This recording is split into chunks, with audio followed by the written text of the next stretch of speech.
Bonjour à tous, je vais faire un petit mot d'introduction. Donc, je suis Gérard Marinco, je suis PUPH à Sorbonne Université. Je dirige un service de neurourologie et je vais introduire mon collègue et ami, le docteur Benoît Perronnet, qui est chirurgien urologue. Alors, le thème qui nous a été donné à traiter pour 10 minutes, c'est la surveillance des neurovessies au cours de ces maladies rares auxquelles, bien évidemment, nous sommes confrontés, et surtout les certitudes et les points d'ombre. Alors, pendant que Benoît met en route son petit diaporama, la première des certitudes, c'est que le travail doit être bien évidemment multidisciplinaire. Et c'est bien pour ça que vous avez en face de vous un chirurgien urologue et un neurologue spécialisé dans les neurovessies. La deuxième certitude, c'est qu'il faut une surveillance de ces neurovessies parce qu'il y a des enjeux. Il y a des enjeux fonctionnels en termes de qualité de vie, mais il y a aussi des enjeux, des redoutables enjeux sur le plan médical, sur le plan uronéphrologique, avec un risque de complications. Et puis, la surveillance, elle est inhérente au fait que la vessie neurologique vieillit. Il peut avoir des complications des médicaments et des techniques chirurgicales. Et donc, c'est pour ça qu'il faut surveiller ces vessies. Mon cher Benoît, à toi. Merci beaucoup. Merci Monsieur Marinco, merci beaucoup à tous pour l'invitation. Je vais essayer d'être rapide. C'est vrai, 10 minutes c'est rapide, mais ceci dit, on n'a pas énormément de choses à dire et on pourrait s'arrêter là. Je crois que Monsieur Marinco a dit déjà l'essentiel. Simplement pour rappeler que la neurovessie, et notamment dans celle qui nous intéresse, et la neurovessie médulaire et sacrée, si on peut l'appeler ainsi, il y a un risque chez un grand nombre de ces patients d'avoir un haut régime de pression vésicale qui peut entraîner une atteinte du haut appareil urinaire, atteinte qui peut être grave, et donc M. Marinco a rappelé le double enjeu, fonctionnel mais aussi vital quelque part, cet enjeu vital qui est résumé par cette atteinte du haut appareil urinaire liée à la neurovessie avec un risque élevé d'insuffisance rénale. Dans cette dernière revue systématique de la littérature, vous voyez 26% d'insuffisance rénale chez les patients ayant un dysraphisme, des infections urinaires, notamment fébriles, des pyélonéphrite assez fréquentes, liées au reflux des urines dans les reins avec les hautes pressions vésicales, l'hyperactivité et les troubles de la compliance, 50 fois plus d'hospitalisation pour infection urinaire chez les patients avec dysraphisme que dans la population générale, un risque élevé de calcul urinaire qui est d'autant plus important que le déficit neurologique est important, et puis un risque également augmenté de cancer de la vessie. C'est une étude épidémiologique qu'on n'a pas encore publiée, mais qu'on avait fait sur les données françaises, et vous voyez que l'incidence du cancer de vessie en France chez les patients ayant un dysraphisme est en fait 4 à 50 fois supérieure à l'incidence de cancer de vessie dans la population générale. Toutes ces problématiques font que, encore aujourd'hui, et c'est une étude qu'on vient de publier dans la revue Urology, l'atteinte urinaire reste la première cause de mortalité des patients spina bifida en France.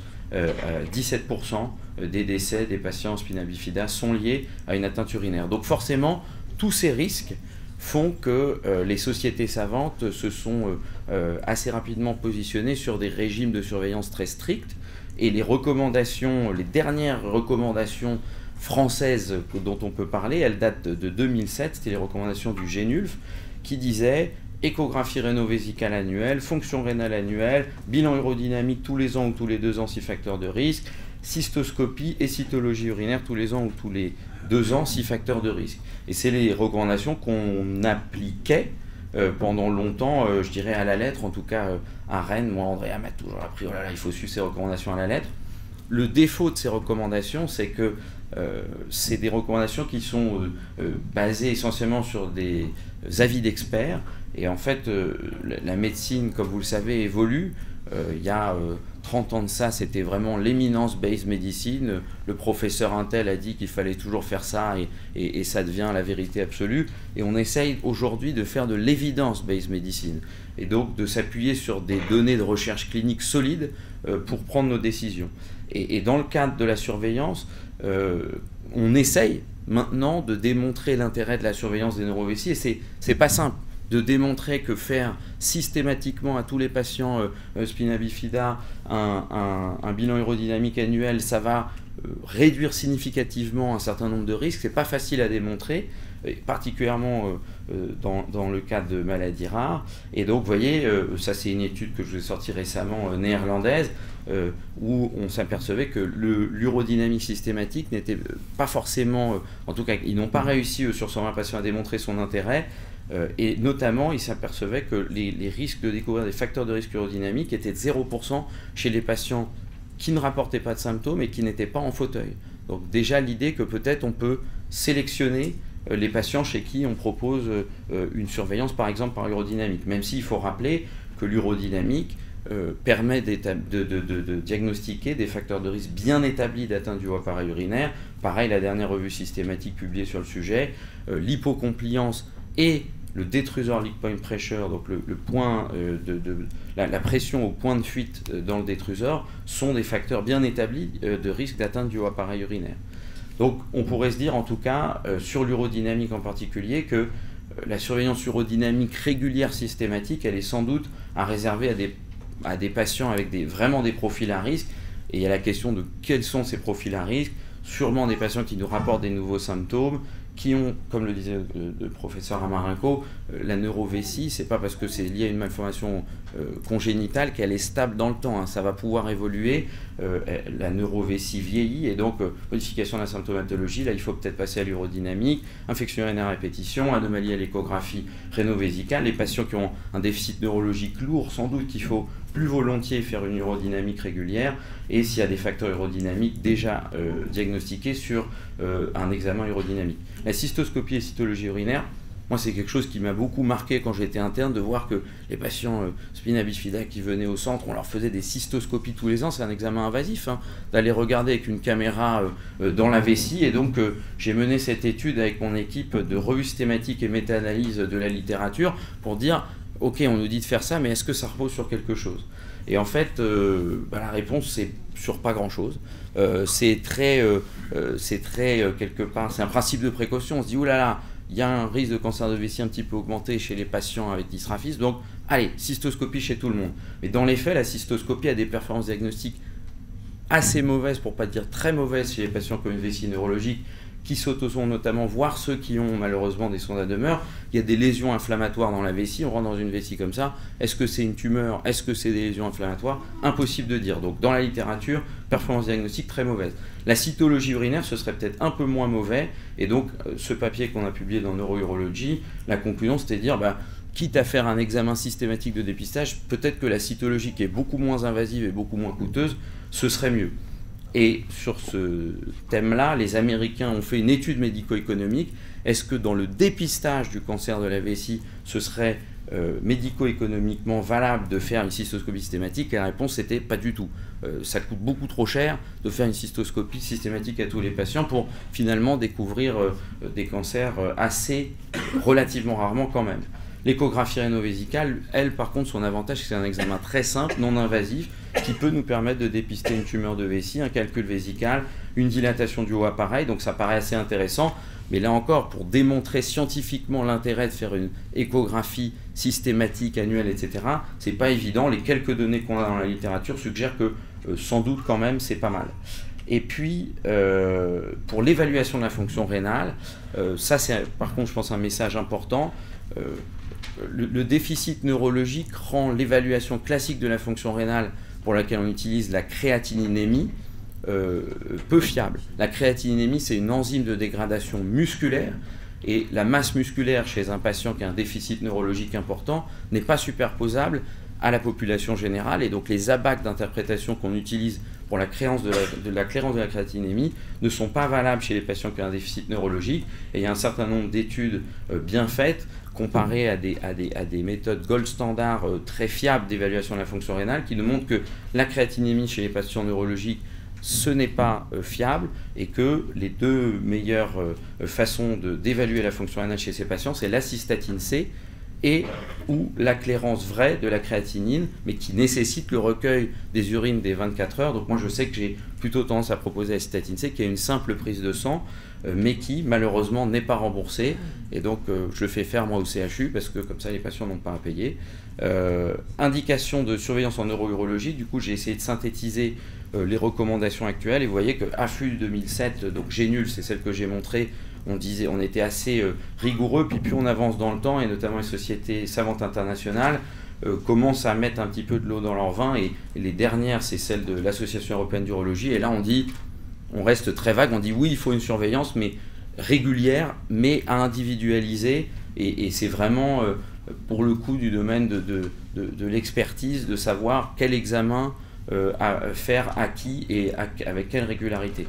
Puis un dernier message qu'on voulait faire passer, c'était dans la surveillance, on a un certain nombre de médecins, notamment médecins traitants, qui ont tendance à volontiers faire des ECBU répétés, et on sait que, notamment quand on a une sonde à demeure, mais c'est aussi vrai quand on s'autosonde, la bactériurie est extrêmement fréquente, pour pas dire quasi systématique, et donc les recommandations des sociétés savantes internationales là-dessus, c'est ne traiter qu'en cas de fièvre un ECBU positif chez les patients qui ont une sonde à demeure, et ne traiter qu'en cas de fièvre ou de modification des symptômes les patients aux autosondages qui ont une bactériurie. Avant-dernière diapo pour vous dire, la surveillance de neurovessie, peut-être ça va évoluer. J'ai soutenu ma thèse de science il y a quelques mois sur le sujet d'évaluation de nouvelles méthodes possibles de surveillance, notamment les marqueurs urinaires, avec cette idée qu'on a plein de protéines dans les urines qui nous donnent des indications sur le mode de fonctionnement de la vessie, et donc c'est un moyen totalement non invasif, peut-être assez prometteur d'évaluer le régime de pression vésicale. Et on a évalué également la radiomique, l'analyse grâce à l'intelligence artificielle de toutes les données qu'on peut avoir sur des coupes de scanners, et qui en fait, on s'en est aperçu, est assez bien corrélée avec les résultats urodynamiques. Donc là encore, si on est amené à faire un scanner ou une IRM à un patient spina bifida, on peut extraire, grâce à l'intelligence artificielle, un certain nombre de données qui pourraient, peut-être, je l'espère, un jour nous permettre de nous passer certaines fois de l'urodynamique, même si là encore, c'est très hypothétique, il y a encore beaucoup de travail à faire.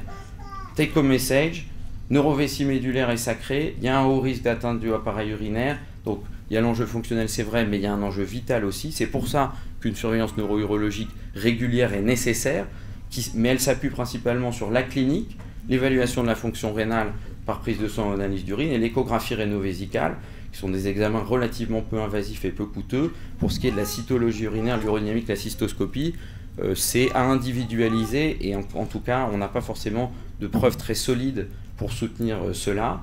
Et donc, je vous disais, la fréquence et le type de protocole à individualiser en fonction de chaque patient et des facteurs de risque, et le niveau de preuve est faible. Donc, pour prouver qu'il faut absolument surveiller avec quelle modalité, on a encore un peu de travail, et j'en termine.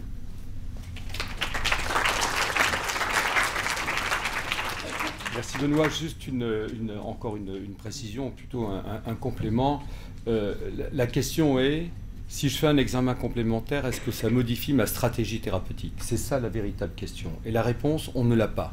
Il faut mener des études prospectives, randomisées. Ça, c'est la première réflexion.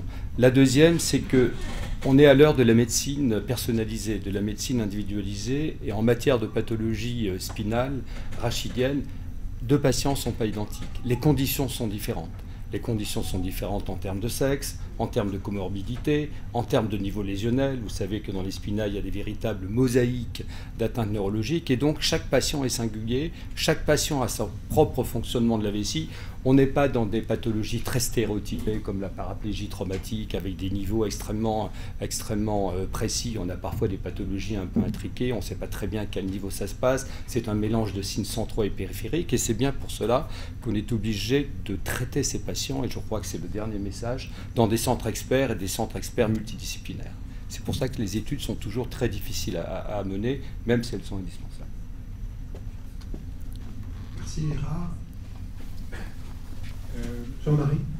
Merci, j'ai été très intéressé par la mention que vous avez faite merci à la fin de votre topo sur la contribution potentielle de biomarqueurs. J'imagine que c'est des études qui sont faites en protéomique. Et est-ce que vous pouvez nous en dire un petit peu plus? Est-ce que c'est des marqueurs qui sont plus dans la lignée inflammatoire ou vraiment plus particuliers ou propres au fonctionnement vésical? Parce que c'est aussi une approche qu'on essaie de développer en période périnatale pour tenter de prédire les dysfonctions sphinctériennes. En fait, c'est un travail qui a duré 5 ans, l'étude qui s'appelait BUT-SPINA, où on a évalué tout un spectre large de marqueurs différents. basés sur la littérature. Et effectivement, dans ces marqueurs, il y avait des marqueurs inflammatoires, des marqueurs vraiment plus des neuromédiateurs, les neurotrophiles notamment, et puis on a rajouté des marqueurs très spécifiques qui sont les marqueurs du remodelage de la matrice extracellulaire, puisqu'il y avait quelques données dans la littérature qui montraient que dans les V6 spina bifida, ça pouvait être altéré. Et ceux qui ont le mieux fonctionné, et de très loin, c'est ces derniers, c'est ceux du remodelage de la matrice extracellulaire, donc eux qui semblent vraiment plus spécifiques au fonctionnement vésico-sphinctérien. Ce qui est intéressant, c'est que dans le même temps, il y a Charlène Brochard chez nous, qui est gastro-proctologue, qui a fait sa thèse de science aussi là-dessus, et qui a également trouvé que le remodelage de la matrice extracellulaire était très impliqué dans les dysfonctions anorectales. Donc c'est peut-être plus périnéal, ces marqueurs-là, que je ne suis pas sûr qu'on peut en faire autre chose, mais c'est eux qui sont sortis de très loin. Les marqueurs inflammatoires étaient très décevants pour la raison, c'est probablement tous les facteurs de confusion qu'on peut avoir chez ces patients-là qui ont des infections fréquentes, etc. Et les neuromédiateurs ont été assez décevants chez nous, aussi pour des raisons techniques un peu compliquées. Tous les kits qu'on a utilisés n'étaient pas toujours fiables, il y a des problèmes par rapport à ça. Mais voilà, le message, c'est ceux qui ont vraiment marché, c'est remodelage de la matrice extracellulaire, et donc assez particulier probablement au périnée, quoi. Et au périnée des patients ayant un dystrophisme. Oui, bonjour. Bonjour.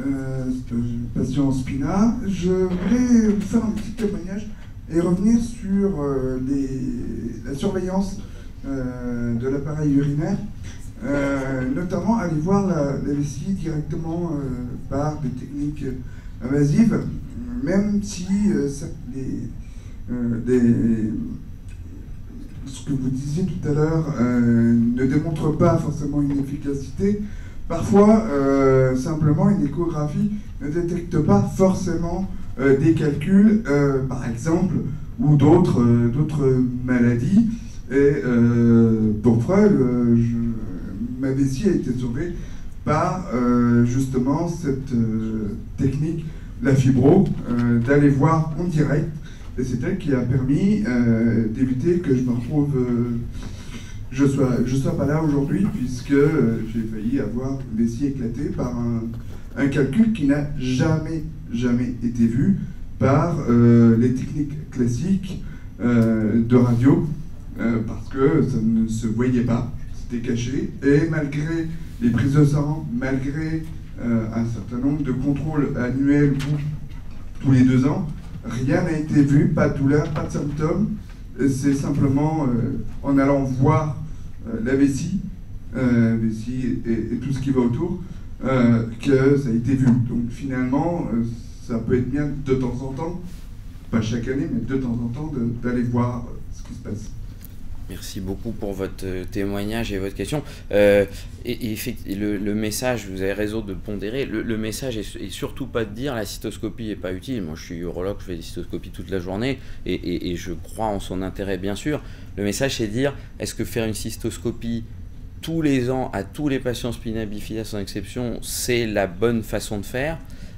Et en tout cas, scientifiquement, je ne peux pas vous dire oui.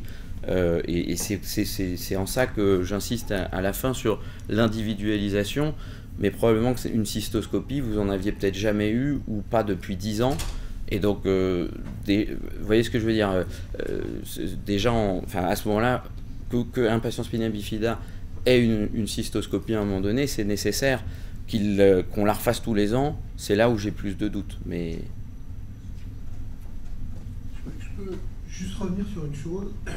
Et je pense que toutes les équipes pédiatriques qui sont ici vont être d'accord avec ce que je vais dire. C'est il faut faire attention parce que spina bifida, de la manière dont tu l'as utilisé, regroupe le myélomélangocèle et les autres formes de dystrophisme. Et là, ça dilue la manière dont on est capable de voir les choses. Et ça introduit ce que je vais poser comme question. Où on a eu 2 révolutions, on va dire, dans la prise en charge des myélomélangocèles au cours des 5 dernières années. C'est le sondage systématique à la naissance, c'est-à-dire que la plupart des équipes évoluent vers le sondage systématique dès les premiers jours de vie, sans tenir compte de l'état sphinctérien, puisqu'on dit qu'on ne peut pas, et puis ensuite on les testera après, et on verra les enfants qu'on va pouvoir sevrer de leur sondage. Et 2, ce que tu as montré aussi, qui est est-ce qu'à 10 ans, à 15 ans, à 20 ans, à 40 ans, on augmente le risque de cancer de la vessie? Et les deux choses nous sont tombées dessus en même temps, avec certains urologues, puisque manifestement on n'est pas arrivé encore au consensus, de relier les deux choses.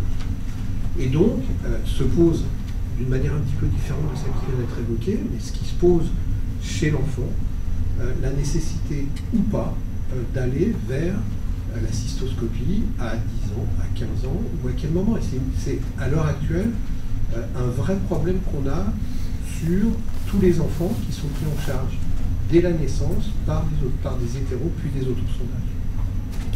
Ben c'est un questionnement. Encore une fois, moi je crois beaucoup à l'évidence-based medicine, donc j'espère qu'on puisse apporter des preuves scientifiques à ce qu'on fait, mais on est encore malheureusement tributaire un peu de l'avis d'experts. Et donc, comme je disais, il y a un spectre de choses qui peut être fait. Il n'y a pas que la cystoscopie. J'insistais sur la cytologie urinaire parce que je pense qu'elle est sous-utilisée. Et la cystoscopie, encore une fois, oui, il faut la faire, mais on peut pas. Je pense qu'on peut malheureusement pas passer un message très strict de dire voilà, vous avez un myéloméningocèle, si votre urologue ou le médecin qui vous suit ne vous a pas proposé une cystoscopie tous les ans, c'est une faute. Non, c'est pas vrai. C'est malheureusement, il y a un flou.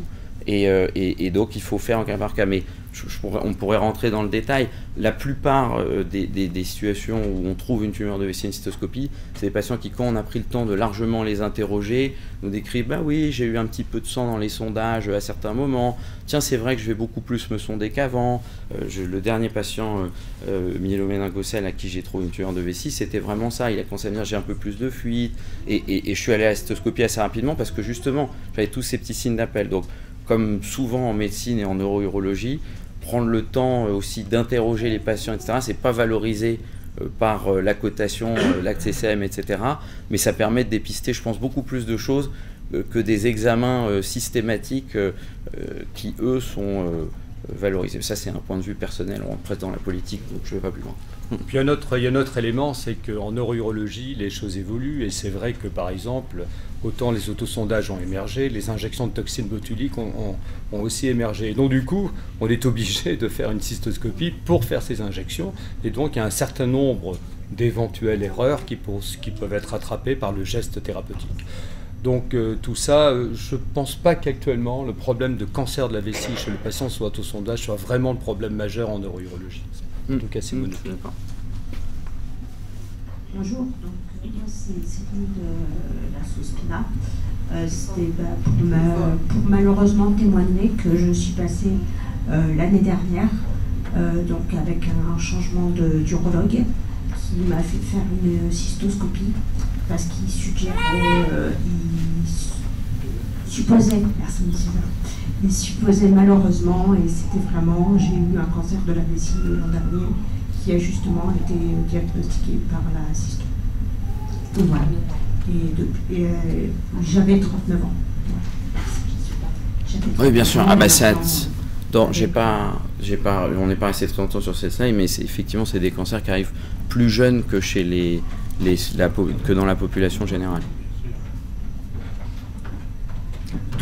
Juste une remarque, d'où l'intérêt, encore une fois, de la collaboration, du caractère multidisciplinaire, de l'apport des associations et de l'éducation thérapeutique. C'est-à-dire qu'il y a des messages clés, il y a des drapeaux rouges chaque fois agités, s'il y a des comorbidités, si les patients sous autosondage fument, s'il y a une modification de la symptomatologie urinaire, s'il y a une hématurie, etc. Bien évidemment, ça doit alerter et conduire à des examens spécifiques par les urologues. Et ça, c'est très important, ce message d'auto-éducation du patient. Bonjour, je suis Joël Pousseau, je suis médecin et je suis aussi adhérente à la SBH, parent d'enfants spinés en fait. Et donc je ne peux que rejoindre le fait que l'interrogatoire et l'analyse clinique soient très importants. Sinon, qu'est-ce que vous pensez de ce qui est sorti sur l'analyse de l'ADN urinaire pour le cancer de vessie? Est-ce que ça, c'est quelque chose qui peut éventuellement aider ou pas? Alors nos collègues onco-urologues, ça fait longtemps qu'ils cherchent des moyens de dépistage non invasif. Pour le coup, on a parlé des biomarqueurs pour le fonctionnement de la neurovessie, mais pour le dépistage du cancer, qui en fait, je dirais, customiserait la cytologie telle qu'on l'a fait, c'est-à-dire la rendrait encore plus efficace. Tout ça, malheureusement, aujourd'hui, c'est vraiment de la recherche clinique. Ça fait 20 ans, il y a une grosse littérature sur les biomarqueurs de cancer de vessie, et il n'y en a jamais un pour l'instant qui est arrivé jusqu'à la pratique clinique. J'espère que ce sera le cas, je ne vois pas pourquoi ce ne serait pas le cas, mais ce genre de choses, il faut des preuves scientifiques très solides avant de réussir à entamer des démarches avec les tutelles et d'aller éventuellement vers des recommandations, un remboursement. Donc peut-être un jour, ce serait bien, mais je réinsiste sans vouloir faire la promotion, encore une fois, de la cytologie telle qu'elle existe. Elle a des performances diagnostiques qui ne sont pas si mal, c'est pas très cher. C'est totalement non invasif, donc enfin, moi je l'utilise beaucoup plus depuis qu'on a fait ce travail. Est-ce qu'il est possible de commenter sur l'incidence des malformations rénales, vésicales et des voies excrétrices et spina? Est-ce que dans l'expérience de votre groupe à Thonon, ça reste quelque chose de très rare? Quels sont les différents? D'avoir à la fois un spina ou un dysgraphisme et une malformation, voilà, une duplicité, etc. Pour moi, c'est assez anecdotique. Et je pense que justement, pendant des années, quand on comprenait moins bien, mais c'est encore loin d'avoir tout compris sur la neurovessie, on disait volontiers « Ah, regarde, ce patient spina bifida a un reflux et une neurovessie ». Et en réalité, c'est parce qu'on ne comprenait rien. Il avait un reflux parce qu'il avait une neurovessie, et donc on lui faisait une réimplantation, etc. Alors qu'en traitant sa neurovessie, on aurait réglé le problème. Donc je pense qu'il y a eu beaucoup de confusion par rapport à ça, et que maintenant qu'on y comprend un peu mieux quelque chose, les associations de malformations congénitales et urinaires et dysgraphie, je pense que c'est très rare. C'est vraiment pas de peau. Je vais juste reprendre ce que j'ai dit il y a 3 minutes, c'est que ça dépend du dysgraphisme. C'est-à-dire que quand on prend les pôles du phylum avec par exemple dans le bactère, dans le curarino ou dans le palistérone, dans un certain nombre d'anomalies, c'est plus de la moitié. Donc ça dépend vraiment dans le myéloméningocèle, même s'il y a maintenant 70 ou 80 cortèges malformatifs connus, là c'est exceptionnel. Pour d'autres familles de dysgraphisme, c'est beaucoup plus fréquent. C'est pas mon expérience, mais je vous crois sur parole. Non, mais c'est intéressant parce qu'ils ont quand même, c'est le plus gros centre de la région parisienne pour les adultes, et ça reste pour eux quasiment marginal, quoi. Oui, mais parce que ceux-là, on arrive à les conduire à l'asymptomatique, c'est-à-dire qu'ils finalement, ils n'auront peu ou pas de troubles neurovésicaux quand ils vont arriver à l'âge adulte. Leur prise en charge sera faible, donc ils ne vont pas arriver jusqu'à chez nous. C'est possible. Parce que, grâce à vous, on a quand même amélioré leur prise en charge. Très bien, on va passer.